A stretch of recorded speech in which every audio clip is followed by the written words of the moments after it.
Sometimes the real flex isn't who got chosen, it's who finally realized they don't need to be. When they realize you don't need them anymore, my friends, everything changes. The mask they wore, the cool, calm, I don't care act, starts to slip. The same person who once acted like you were optional suddenly feels the ground under their ego shaking. That's the moment when the regret hits. And trust me, it hits hard. Before we go deep into this, do me a favor. If you've ever felt taken for granted, hit that like button, subscribe to the channel, and turn on the notifications. It helps this message reach more people who need to hear it, and it tells the algorithm, hey, this person is done being a backup plan. Hey folks, imagine this. You're in a big theater. On stage there's someone wearing a beautiful mask, confident, unemotional, always in control. That person is them. In the audience, that's you, sitting in the front row with a VIP pass made of your time, your love, your effort. Every time they perform coldness, you clap. Every time they disappear and come back, you stay seated. You don't realize it, but the power of the show is not the actor, it's the audience choosing to stay. Now picture this. One day, you stand up, you quietly walk out of the theater. No drama, no shouting, no "I'm leaving" announcement. You just stop watching, you stop chasing, you stop needing. The actor is still on stage, doing the same old performance, but now the front row is empty. No audience, no reaction, no applause. That's when the mask starts to feel heavy on their face. We've been sold a big lie, my friends. The lie is, if I need them, they'll stay. Another lie, if I keep proving my love, they'll finally realize my value. But Stoicism and real life work differently. As Epictetus said, we suffer more often in imagination than in reality. You suffered more from the story in your head than from the person in front of you. You imagined they were your only chance at love, your only version of happiness. That wasn't love. That was emotional slavery dressed as devotion. Let's be honest and a little funny for a second. How many times did you turn yourself into a 24/7 emotional customer service line? Hi, thank you for calling. How may I fix your chaos today? You laughed less, slept less, and scrolled more, waiting for one little text like it was some kind of exam result from the universe. Your heart was like Netflix on autoplay. Next episode of stress, next episode of overthinking, next episode of maybe they'll change. But here's what they never expected. The day you realize you don't need them anymore is the day the whole script flips. Need is where their ego lived. Your need was the battery inside their fake confidence. Once you pull that battery out, my friends, the performance stops. When you find peace in your own company, nobody can use loneliness against you. That's a quote I want you to carry with you, because when you start to enjoy your own presence, their absence loses its power. You stop begging to be chosen, and you start choosing yourself. That's when their regret begins. Not because you played games, but because you finally stopped playing theirs. This video is not about hating them. It's about waking you up. It's about breaking the lie that your value depends on who stays. It doesn't. Your value is there even when the room is empty, even when the phone is silent, even when the person you wanted doesn't show up. So stay with me, my friends, because in this journey, we're going to break down what really happens when they realize you don't need them anymore. When the mask falls, the regret rises, and you rise even higher. I want you to type this in the comments right now. I choose my peace. Write it, claim it, own it. And if this already hits something inside you, press the like button, subscribe to the channel, and stay with me till the end, because this is where your power comes back. Number 1. The moment your energy changes. They can't name it, but they feel it. Nothing shocks the ego more than realizing the person it thought it owned doesn't even need it anymore. My friends, that first moment isn't loud. It doesn't come with fireworks or some dramatic movie scene. It starts as a tiny shift inside you, almost like when a room goes from noisy to quiet and you suddenly hear your own breathing. At first, it feels confusing, even wrong. You've spent so long needing them, waiting for them, orbiting around them like they were the sun. Then one day, without warning, something in you whispers, "I'm tired of this." Imagine you're holding a heavy bag in your hand. At the beginning, you're strong, full of energy. You tell yourself, "I can carry this. It's worth it. They're worth it." Minutes turn into hours, hours into days, and that bag never gets lighter. You keep switching hands, adjusting your grip, convincing yourself this is what love is supposed to feel like. Then one ordinary day, not special at all, your fingers just let go. The bag falls. For a moment your hand feels strange, empty, but then you feel it, relief. That's what this first shift is like. You don't slam the door on them, you just stop holding what was breaking you. But let's be real, folks. When this shift starts, your mind doesn't clap and say, "Finally, good job." No, it freaks out. You start asking yourself all kinds of questions. What if I'm the problem? What if I'm giving up too soon? What if no one else ever loves me like this? What if they move on and never look back? Fear loves the word "what if." It feeds on it. It will play horror movies in your head of you alone, forgotten, scrolling through old pictures while they glow up without you. You might even feel guilty for feeling lighter without them. You'll think, "How can I feel better if I loved them? Doesn't love mean holding on no matter what?" That's one of the biggest lies we've been taught. We confuse love with self-abandonment. We confuse loyalty with tolerating disrespect. We confuse patience with letting someone treat us like an option. As Marcus Aurelius said, "You have power over your mind, not outside events." Realize this, and you will find strength. The fear you feel is not coming from losing them. It's coming from losing the old story you built around them. Picture this. You're standing on a dock holding a rope tied to a boat. That boat is them. Sometimes it comes close, sometimes it drifts away. Sometimes it jerks your arm so hard you almost fall into the water. But you don't let go because you think, "If I let go, they'll float away forever and it'll be my fault." So you stand there in the rain, in the sun, day and night, holding that rope until your hands burn. You don't realize the truth. The boat is not anchored by your love. It's anchored by your fear. The moment you loosen your grip, not out of anger, but out of exhaustion and clarity, everything changes. You don't scream, you don't cry, you don't make a speech. You just let the rope rest in your open palm instead of wrapped around your throat. That's the energy shift. Why is this moment so difficult? Because your brain has been trained to believe that not needing someone means you never cared. That's false. You can love someone and still decide you won't sacrifice your sanity for them. You can care deeply and still refuse to be their emotional backup plan. You can remember the good moments and still acknowledge the damage. Your fear will tell you that pulling back means you're cold, heartless, ungrateful. But sometimes the most loving thing you can do for yourself is step back from what keeps setting you on fire. My friends, your mind will try to negotiate with you. Maybe I'm overreacting. Maybe I just need to try one more time. Maybe if I explain it the right way, they'll finally get it. How many one more times have you already given? How many last chances turned into new disappointments? At some point, you're not giving them another chance. You're giving your pain another invitation.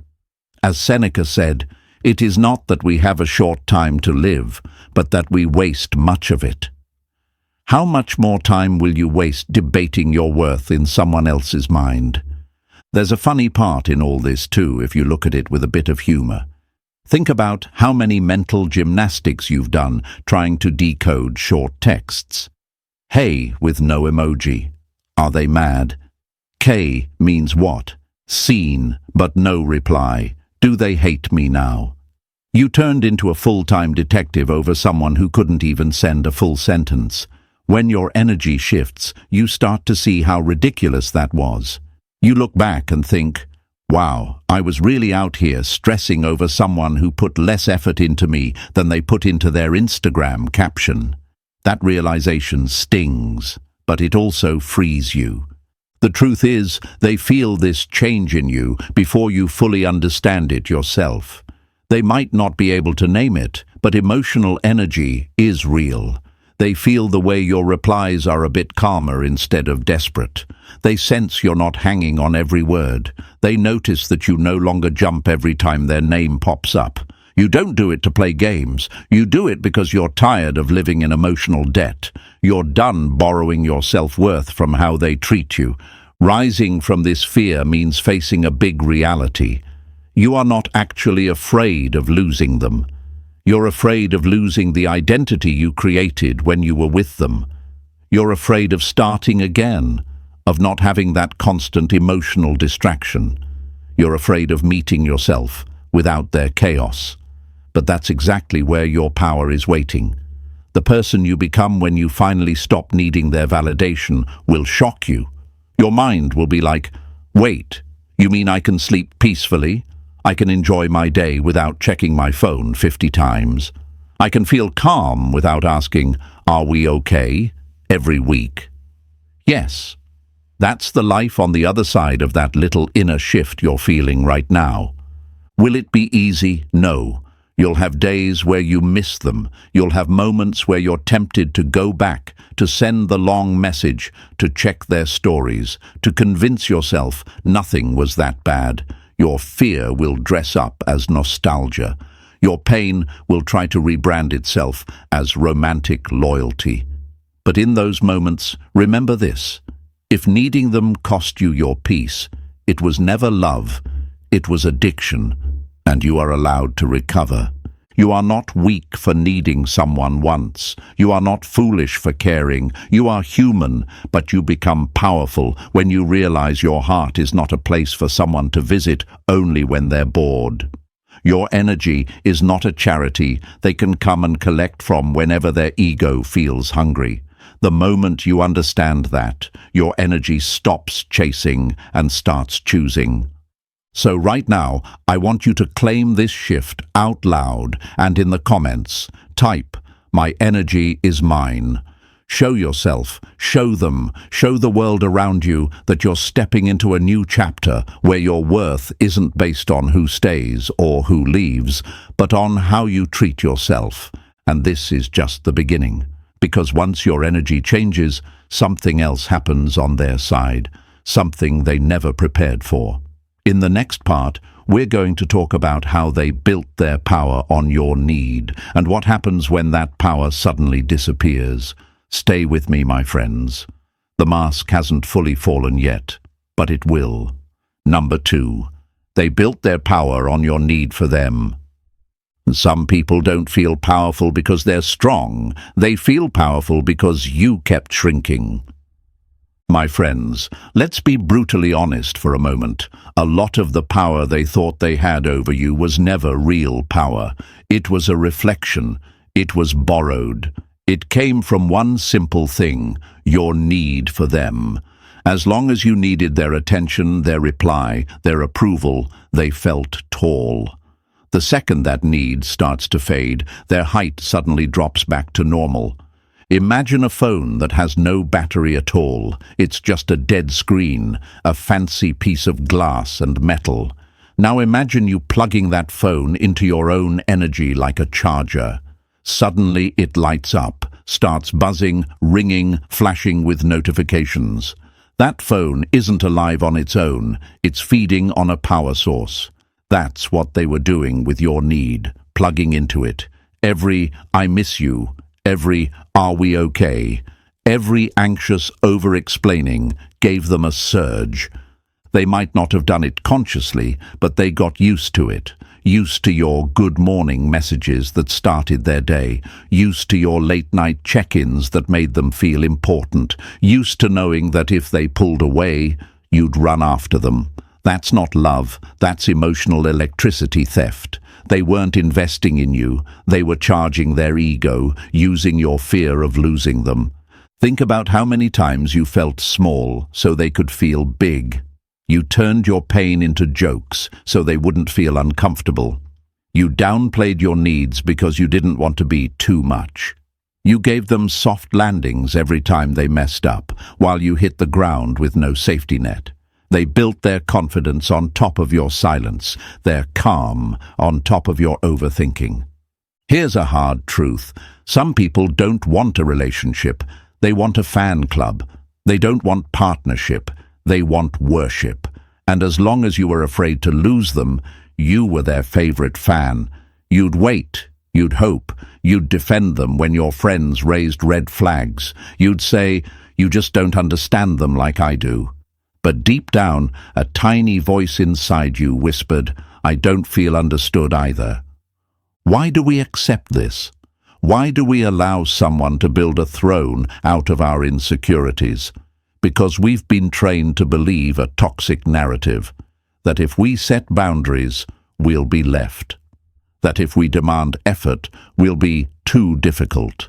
That if we stop chasing, we'll end up alone. The lie is this: it's better to be half chosen than not chosen at all. That lie is how you end up giving full commitment to someone offering half energy. As Epictetus said, if you want to be loved, love yourself first. Most people twist that quote. They hear "love yourself" and think it means bubble baths and playlists. No, my friends. Loving yourself often looks like refusing to be the battery for someone else's ego.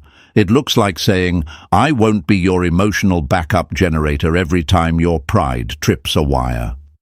Picture a seesaw in a playground. On one end, there's you, always sitting low, grounded, weighed down with anxiety, questions, doubt. On the other end, there's them, up high, feet swinging, enjoying the view. But here's the thing about that seesaw. Their side only stays high because you keep sitting there. You don't realize you could just stand up, walk away, and the whole thing would slam to the ground.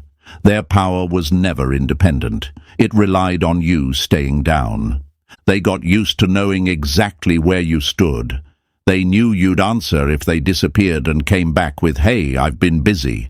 They knew a dry "okay" from them would send you into an emotional marathon in your head, rewatching every moment, rereading every text, blaming yourself. That predictability made them feel in control.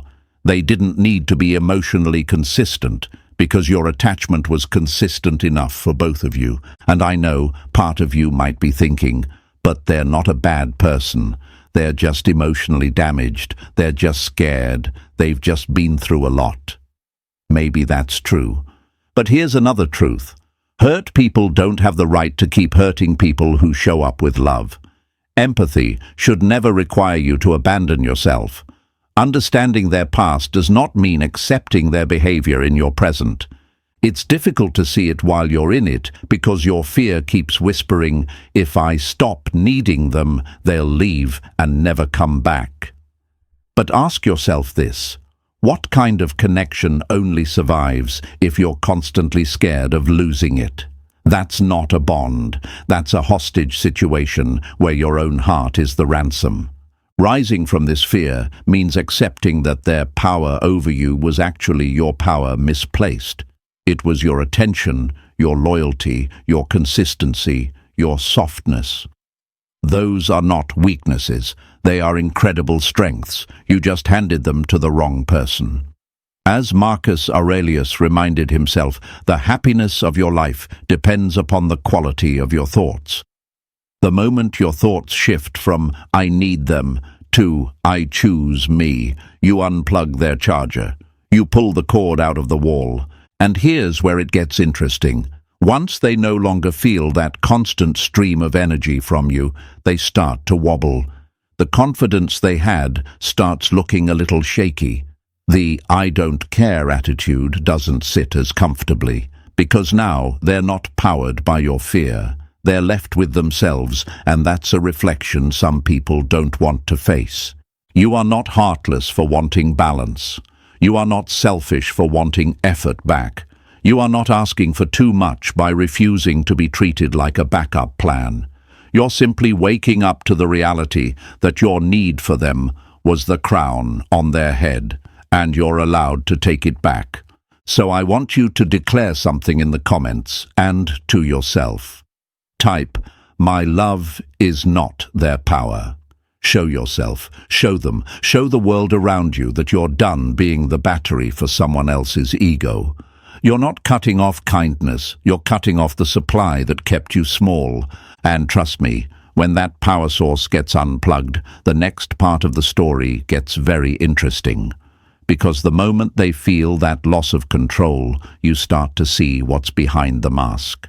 Stay with me, my friends. We're just getting started. Number 3. The day you stop explaining yourself. Self-respect enters the room. Peace begins the moment you decide you don't owe your pain an explanation anymore. There comes a day, my friends, that doesn't look special from the outside. The sky is the same, your room is the same, your phone is in the same spot. But inside, something shifts. It's not fireworks, it's not a breakdown. It's quieter than that. It's the day you look at your own heart and think, I'm done explaining myself to someone who keeps pretending not to understand. For so long, you were like a lawyer in a courtroom that never closed, always defending your feelings, always presenting your emotions as evidence, always trying to prove to them that what hurt you actually hurt. You'd prepare speeches in your head, reread your texts 10 times, soften your words so they wouldn't feel attacked. Meanwhile, the only one leaving that courtroom exhausted was you. Imagine you're standing in front of a brick wall, holding a can of spray paint. Every time something bothers you, you write it out on the wall. That comment hurt me. I felt ignored. I felt like an option. And every time you finish, they walk right up, look at the wall, shrug, and say, I don't see the problem, then paint over it in their favorite color called "You're overreacting." How long can you keep painting on a wall that refuses to hold your truth? The day you stop explaining is the day you finally drop the spray can. Not because your feelings are gone, but because you're done begging someone to acknowledge the writing that's been clear to you for a long time. Of course, this moment doesn't arrive without fear. You start asking yourself, if I stop explaining, will they think I don't care? Will they say I'm distant? Will they walk away and never come back? For so long, your fear has told you that your only way to keep them is to over-explain, over-apologize, over-give. You've been taught that being understood is something you must earn, not something you deserve. But here's the lie. If someone really wants to understand you, you won't have to beg for it. Understanding isn't built on endless explanations, it's built on willingness. You've been trying to build a bridge with someone who keeps removing their side of the road. You take a step, they pull back. You open up, they deflect. You share your heart, they make jokes to avoid the depth. No wonder you're tired. Think of it like this. You're giving someone the user manual to your heart. Page after page. Here's what hurts me. Here's what makes me feel safe. Here's what I need when I'm upset. And every time they throw the book on the floor and say, you're too complicated. The truth is, you're not complicated. They're just lazy.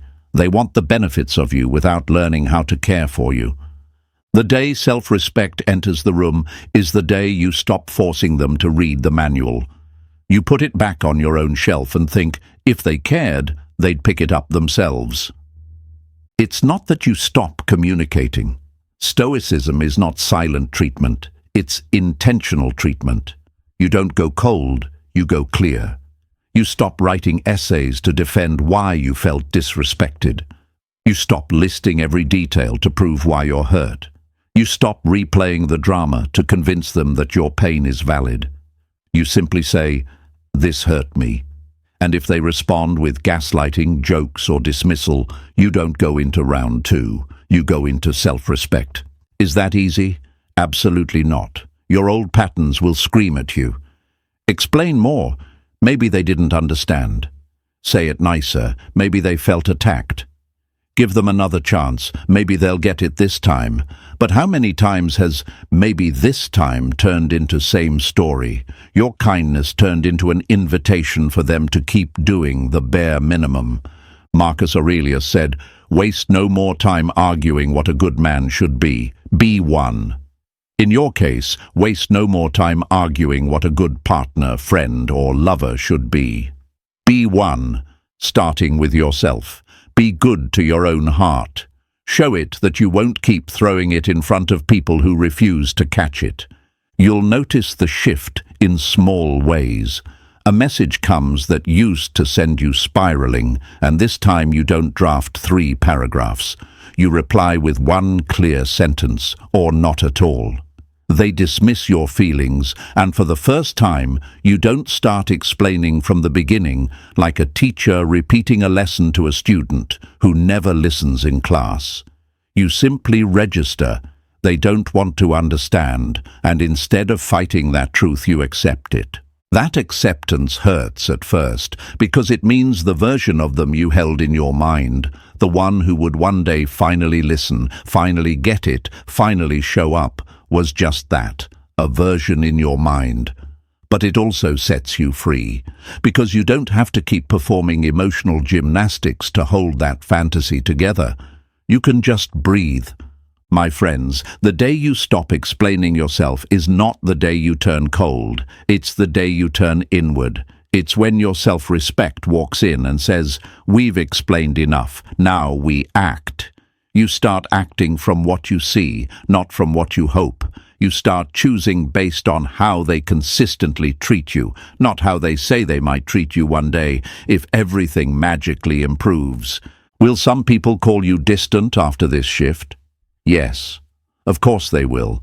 People who benefited from your over-explaining will always label your boundaries as attitude. They'll say, "You changed," and they'll be right. You did. You changed from someone who begged to be heard into someone who knows they deserve to be. So let's seal this moment with an affirmation that tells your mind where you're going next. I want you to write this in the comments. I don't beg to be understood. Type it. Show yourself. Show them. Show the world around you that you've reached a new level, a level where your emotions are not a debate, they're data. A level where your self-respect has finally taken the mic. And remember, this is not the end of the story. Because once you stop explaining and your self-respect takes the lead, something starts happening on their side that they can't quite hide. In the next part, we'll step into that moment when they sense you've really let go, and the mask they've been wearing begins to crack. Stay with me, my friends. The real reveal is coming. Number 4, when they sense you've let go, the mask starts to slip. Nothing scares a performer more than realizing the audience isn't clapping anymore.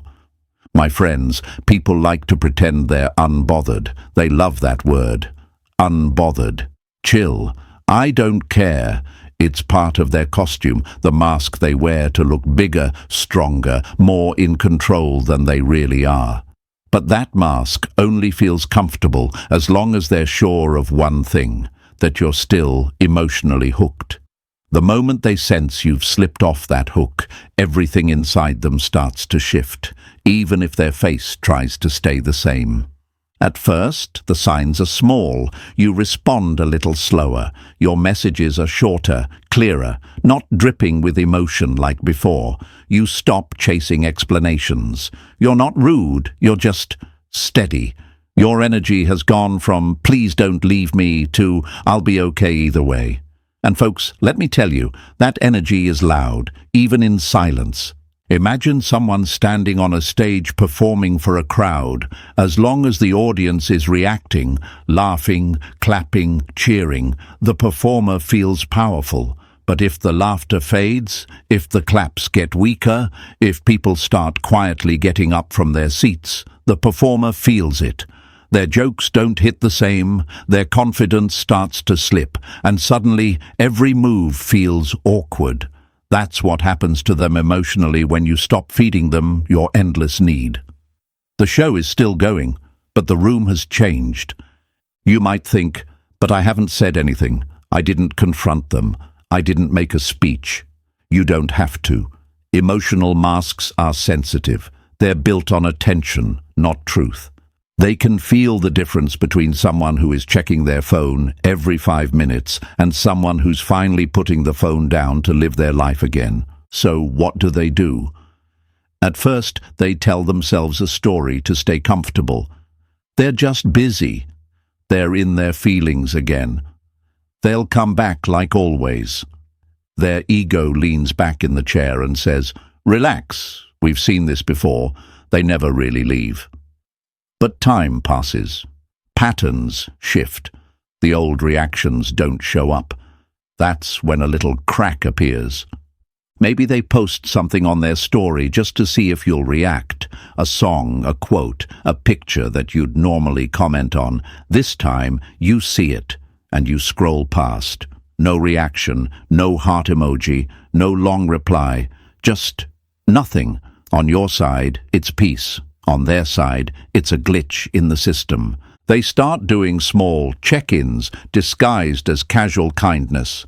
A random "Hey you" message. "This made me think of you" reel. "How have you been" text at a strange hour. They'll act like it's no big deal, like they just happened to remember you, but we both know what's really happening.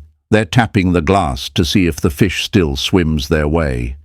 My friends, the mask starts slipping in those tiny, almost laughable ways, in the way they suddenly notice when you're online, in the way they start replying a little faster than before, in the way they ask questions they never cared to ask before, like, "So what are you up to nowadays?" They're not just curious, they're checking their access level.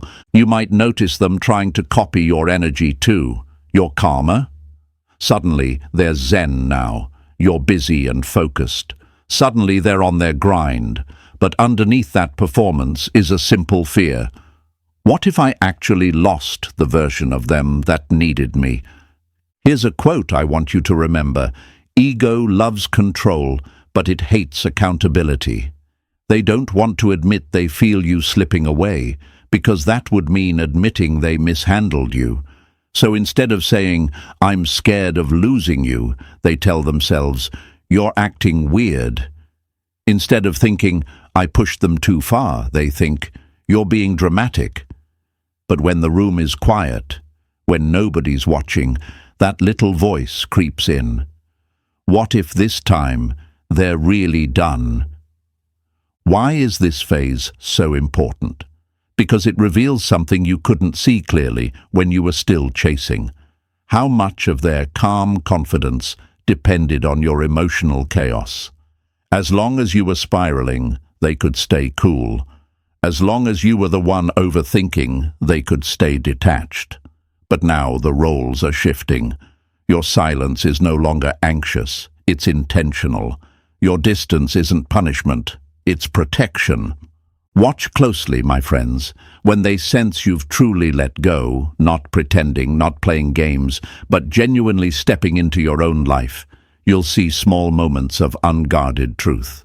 A slightly too long pause before they reply. A random late-night "I miss you" that sounds more like fear than love.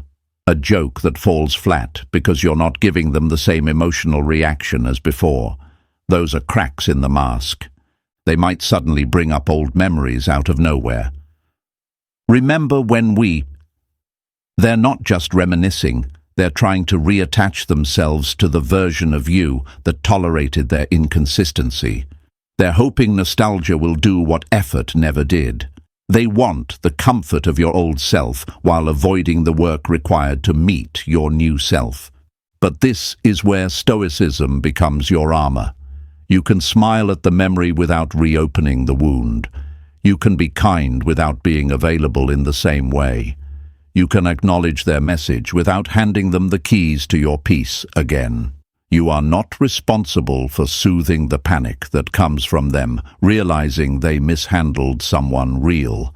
The beautiful thing is this: you don't have to expose them. Their own behavior does that. The mask falls off, not because you rip it away, but because it was never fitted to their true face in the first place. The more you stand in your quiet strength, the harder it is for them to pretend they never cared. Your calm becomes a mirror, and as uncomfortable as that mirror is for them, it's liberation for you.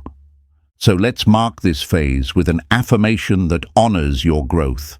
I want you to write this in the comments. My calm exposes the truth. Type it. Show yourself. Show them. Show the world around you that your peace is no longer a stage for someone else's ego. It's a spotlight that reveals what's real. And trust me, we're not done yet, because once the mask starts slipping, what comes next isn't just curiosity, it's the quiet panic and regret they hope no one will notice. Stay with me, my friends. The inside of their silence is about to get very loud. Number 5. Behind their calm act, the quiet panic and regret they'll never admit. The loudest "I don't care" often comes from the quietest "I really messed this up." On the surface, my friends, they look steady, calm, unbothered. If you glance at their life from the outside, it might even seem like they're thriving. New posts, new people, new hobbies, same old "I'm good." If you're not careful, you'll believe that story and turn it into a weapon against yourself. See, they moved on. Maybe I never mattered. That's the first lie we're going to break right here. Regret doesn't always look like tears on the floor. Most of the time, it looks like performance. It looks like "I'm fine" said a little too fast. It looks like extra loud laughter, extra bright selfies, extra busy schedules. They don't call it regret. They call it living. But deep down, something is starting to press against their chest, and that something is the truth they've been running from. Imagine a house with a cracked foundation. On the outside, they repaint the walls, change the furniture, add some fancy lights. Everything looks better than ever on the surface. But at night, when the world quiets down, they hear it. The tiny creaks, the unsettling shift, the small noises that say, something under here isn't stable. That's their mind right now. On the outside, new decor. On the inside, shifting cracks. You might be sitting there asking yourself, if they regret losing me, why don't they just say it? Why don't they just come clean, apologize, be real? Because, my friends, regret and ego live in the same room, and ego usually grabs the microphone first. They were raised on the idea that vulnerability is weakness, that saying "I miss you" means losing power, that admitting they were wrong makes them small. So what do? They negotiate with their own guilt instead of facing it. It's not that I miss them, I just miss the routine. It's not that I did anything wrong, we just grew apart. It's not regret, it's just nostalgia. They rename their emotions to keep their pride comfortable. But the body knows, the heart knows. No rebranding can hide that little sting when your name appears, or when an old memory sneaks into their mind like a thief in the dark. Their calm act is not as calm as it looks. There are moments when they unlock their phone and scroll all the way back to old conversations. They read the comfort you once gave them, the way you checked in, the way you cared. They hover over your profile, over the message bar, fingers floating over the screen like they're about to type. And then they don't. Pride whispers, "Don't you dare." They hear a song that reminds them of you and skip it, not because the memory isn't strong, but because it's too strong. They avoid certain places because some corner of that place still has your laughter in it. They feel a flash of something when your name comes up in conversation and quickly change the topic. That's not indifference. That's quiet panic. That's their mind trying to avoid the mirror. Here's a quote for them, even if they'd never admit it. You can ignore your feelings, but you can't escape their consequences. They thought that by pretending not to care, the caring would disappear. That if they stayed silent long enough, the truth would stop knocking. But that's not how it works. Your absence didn't erase their feelings. It removed their favorite distraction, you. So why does it look like they're fine? Because the world rewards performance. As long as they look happy, people clap. As long as they post new chapter, new energy, they get hearts, fire emojis, validation from strangers who don't know the full story. But late at night, when the phone is face down and their thoughts get loud, the applause fades. That's when the truth starts whispering things like, you pushed away someone who actually cared. Do they miss you every second of every day? No. That's not realistic, and we're not here for fairy tales. Regret is sneaky. It shows up in pockets of silence, at red lights, in the shower, in the quiet moments between one distraction and the next. It's an ache they carry but don't name, a question that bothers them more than they'll ever admit. What if I was the one who ruined something real? My friends, I want you to hear this clearly. Their performance is not proof of your worth. Their calm doesn't mean you were forgettable. Their smile doesn't erase the role you played in their life. You were the safe place, the steady one, the calm in their chaos. That doesn't vanish just because they're pretending everything is all love and light now. The difficult part for you is this. You will rarely get a front row seat to their regret. Pride won't let them buy you that ticket. You won't always see the nights they can't sleep, or the way their chest tightens when they realize the people around them don't understand them the way you did. You won't hear the conversations where they half admit, yeah, I did them a little dirty, then quickly laugh it off. Your mind will try to convince you that because you can't see their regret, it must not exist. That's another lie. Stoicism teaches us to focus on what we can control, our own actions, our own healing, our own response. Their emotions, their lessons, their guilt. That's their homework, not yours. They might even double down on the cool act when they sense you've grown.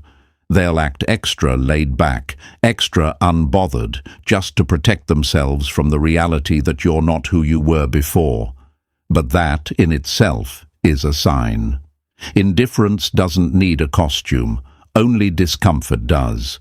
The more you glow up quietly, the louder their inner questions become, not because you're trying to make them regret, but because their soul recognizes the difference between what they lost and what they're pretending is no big deal. They'll see your peace and realize the chaos was never normal. It was just familiar. So instead of sitting there wondering, do they regret it? Do they miss me? Shift the focus. The real question is, do I still want to carry the weight of someone else's unfinished lessons?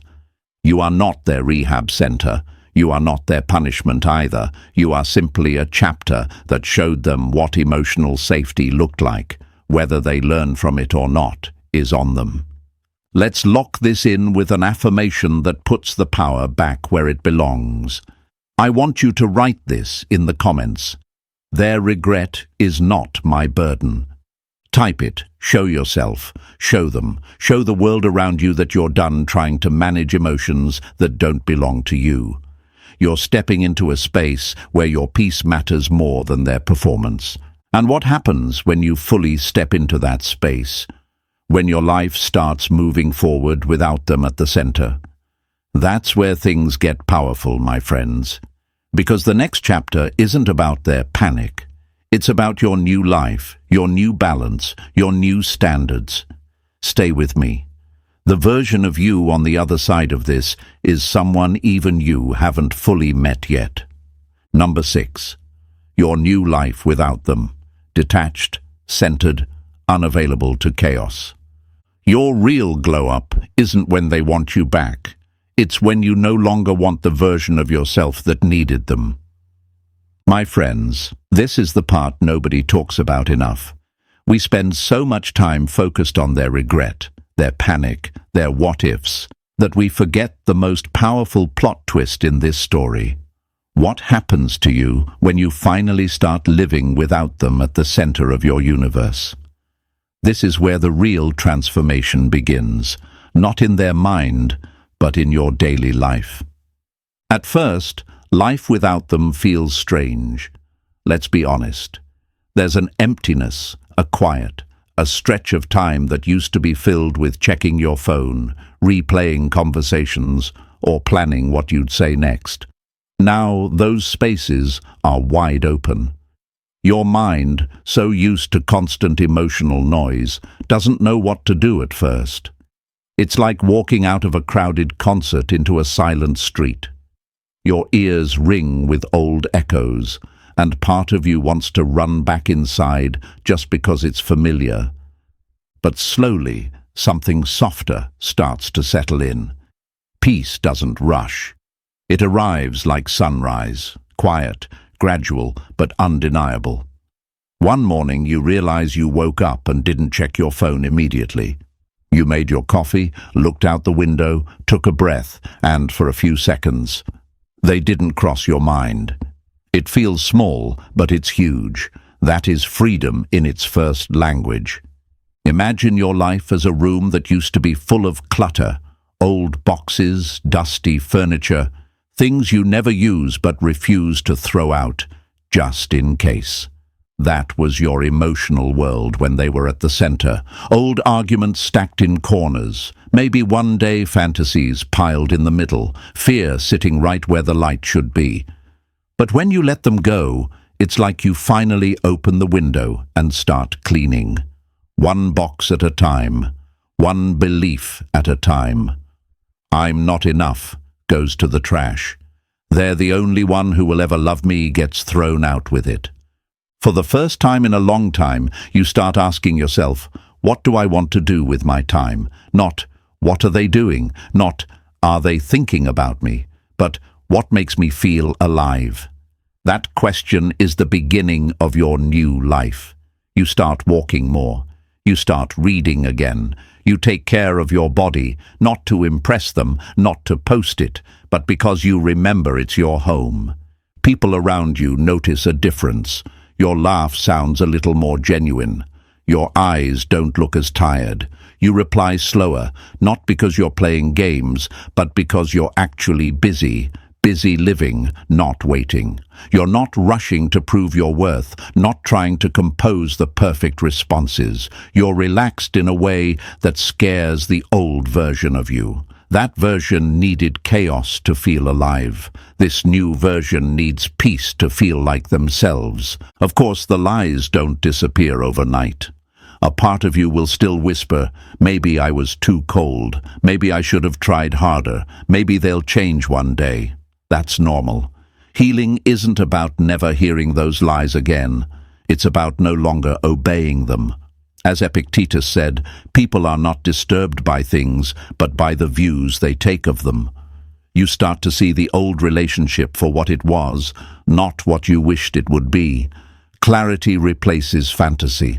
There's a moment in this new life where you'll face a big test. Something will remind you of them, a song, a place, a joke, and the old instinct will rise up. Text them, check on them, see how they're doing.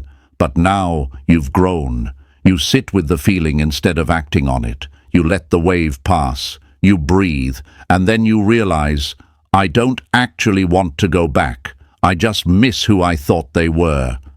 That realization is emotional adulthood. You become detached, but not cold. You don't walk around saying, I don't need anyone, I'm a rock, I'm a robot. No, you still care. You just care differently. You stop offering your heart as a discount item. You stop saying yes to every emotional invitation. You stop trying to save people who are committed to drowning in their own patterns. Your kindness gets smarter. Your love gets boundaries. Picture yourself as a house on a hill. Before, your door was always open. Anyone could walk in, throw their emotional mess on the floor, and leave. Now, the house is still warm, still welcoming, but the door has a lock, and not everyone gets a key. They have to knock. They have to show respect. They have to come with clean hands. That's what unavailable to chaos really means.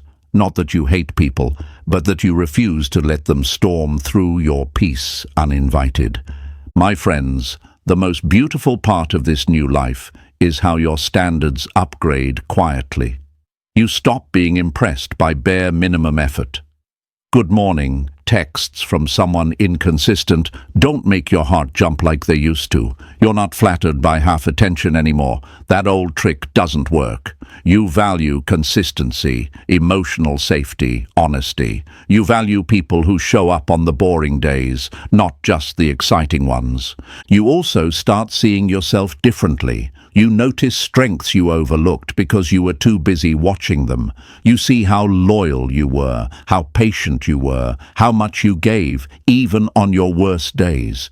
You stop calling yourself too much and start calling yourself a lot, but in the best way. The relationship didn't break you. It revealed parts of you that are now becoming your greatest strengths.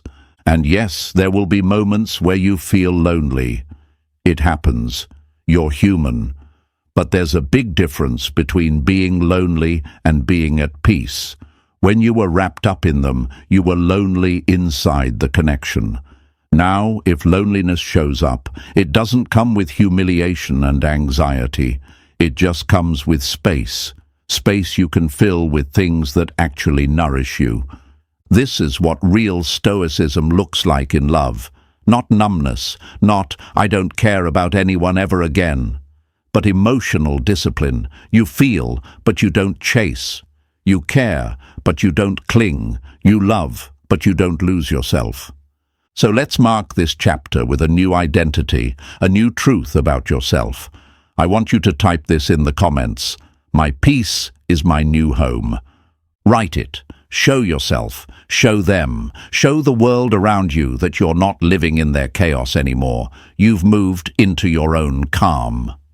And here's where it gets even more interesting, because once you're settled in this new life, detached and centered, they don't just watch from a distance. They react, they test, they reach.